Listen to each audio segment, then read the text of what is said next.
le groupe radical républicain démocrate et progressiste, la parole est à monsieur Joël Giraud.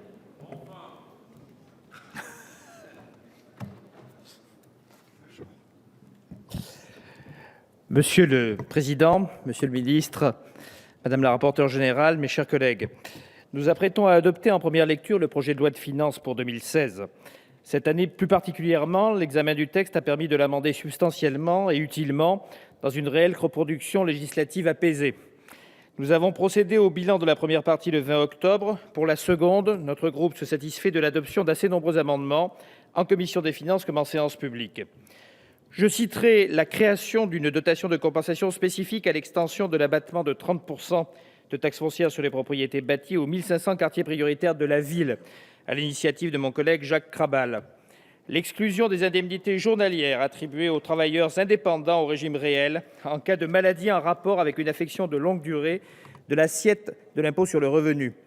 La liquidation immédiate des astreintes dès le prononcé de l'injonction par le juge compétent pour le contentieux spécifique du droit au logement, qui permettra un financement stable et pérenne du Fonds national d'accompagnement vers et dans le logement.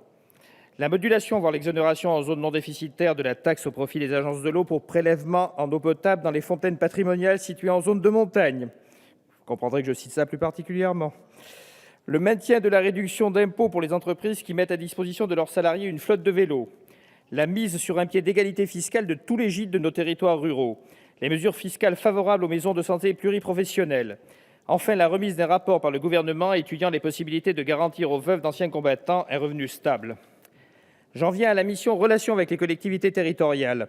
Je m'étais placé du côté des réformateurs, proposant de nombreux amendements à l'article 58, permettant de résoudre, selon les dernières simulations de la DGCL, une grande partie des difficultés soulevées par la réforme proposée initialement de la dotation globale de fonctionnement. Cette réforme structurelle, notre groupe l'appelle de ses voeux. Le report in extremis de cette réforme par Matignon n'aura toutefois pas empêché notre Parlement d'examiner les amendements déposés par l'ensemble des groupes et ainsi de tracer la voie des réflexions qui seront menées par le groupe de travail l'an prochain, notamment pour les villes moyennes, qui pour certaines concentrent les difficultés sociales territoriales qui perdaient beaucoup avec la réforme, la dotation de centralité et la répartition finale entre communes membres d'un EPCI, où l'on doit revenir à la population totale et non à la population de GF, sauf à détourner les charges de centralité vers les stations de tourisme au détriment des bourgs-centres, les communes à forte superficie, et notamment les communes situées en zone de montagne, où des espaces jusqu'à 200 km² doivent être pris en compte, et celles situées en tout ou partie du cœur d'un parc national, où il faut respecter le pacte fondateur de la loi de 2006. Ces bases ayant été jetées, nous aboutirons sans nul doute en 2017 à une réforme de justice pour l'ensemble de nos communes. Je me félicite également de la prorogation du dispositif des garanties financières pour les communes nouvelles jusqu'au 30 juin, sous réserve de délibérations concordantes avant le 31 mars. Plus encore, je salue que la commission des finances ait convenu que lorsqu'une commune nouvelle sera rejointe par une ou plusieurs communes supplémentaires, le bénéfice de la garantie de maintien du niveau de DGF sera sauvegardé. Il s'agissait de 2 demandes de notre groupe. 2 autres mesures phares ont été adoptées au cours de l'examen en séance publique de la seconde partie.